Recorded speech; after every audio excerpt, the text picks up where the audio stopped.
Hi, it's Taylor, and welcome back to my channel. For those of you who don't know me, I'm Dr. Taylor Burrows. I work as an independent coach and matchmaker.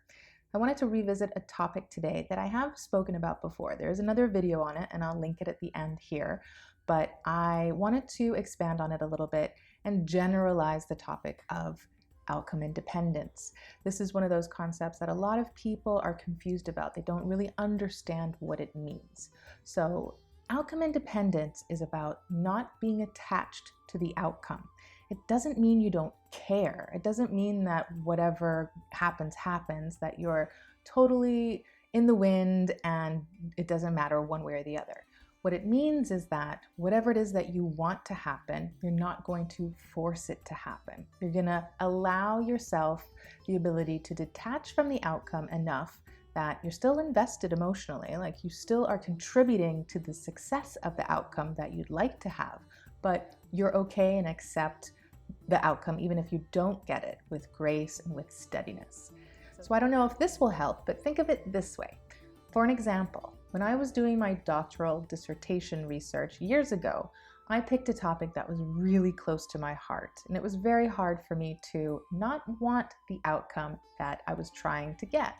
But in order to have a valid study, I had to remove my bias. So I studied sexual abuse survivors in the Cayman Islands, and I really wanted to help the people helping those people have the resources that they wanted.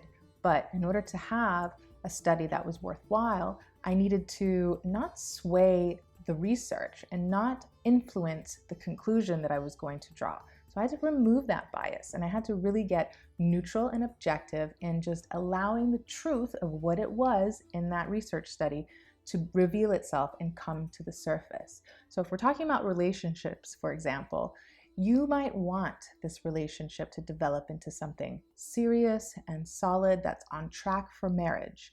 But that bias is going to be pressure and basically like an influence that will force an outcome perhaps. So you want to remove yourself enough, your bias enough, that you don't force it one way or the other, that you allow it to develop and you allow it to reveal its true nature organically. So if it doesn't work out, you can accept that and you can move on.